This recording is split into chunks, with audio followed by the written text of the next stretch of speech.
Immigration advocates are raising concerns about how some detainees are being held in an ICE facility in Baltimore overnight.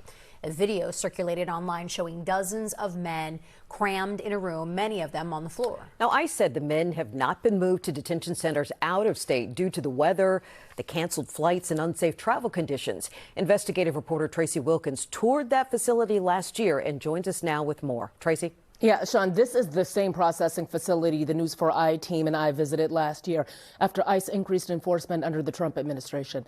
Since Maryland law prohibits state and local immigration detention, those detained by ICE are sent out of state. The facility in Baltimore is supposed to be temporary, and while the Maryland ICE director told us at that time their goal was to keep people no longer than 12 hours, DHS did issue a waiver last summer extending that limit up to 72 hours. The video that has immigration advocates concerned shows dozens of what appears to be all men in a concrete room, some on the floor with those emergency silver blankets. The I-team reached out to the Department of Homeland Security about the video. A spokesperson said the winter storm had made it impossible to safely transfer detainees, and that ICE remains committed to upholding the safety and well-being of all detainees in custody while continuing to work diligently to resume normal transportation operations as weather conditions permit.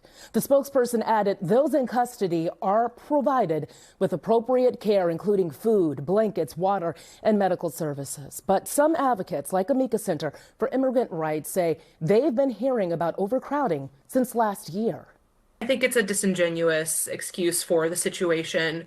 We've heard about this level of crowding between 20 and 50 people in cells of this size for months, even without the snow. And our data shows that actually over a quarter of people were there for long periods of time and in periods where detention exceeded this type of capacity.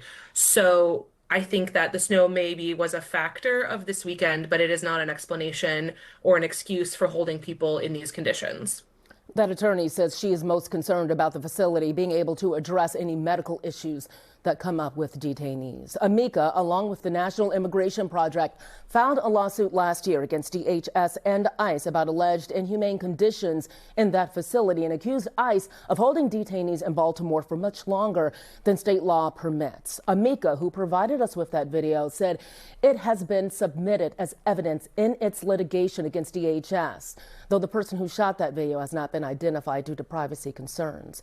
A hearing in that case is supposed to happen in the next few weeks. I'm Tracy Wilkins at the News 4 team. Tracy, can I just ask you real quick, when you guys toured the facility, what contrast that to what you saw? I'm just curious if you could share that. We had again. like 3 or 4 guys who were in there when we toured it, and I have to tell you that there was concern even then about there being, essentially one toilet in that area for these guys to use. And then you look at that, they're also concerned about shower facilities. And while ICE is saying that they're providing all of these things to the folks who are being detained, there really isn't much more oversight for what's happening inside of that facility outside of what ICE says and does there. All right, we will wait to see what happens after that hearing. Tracy, thank you.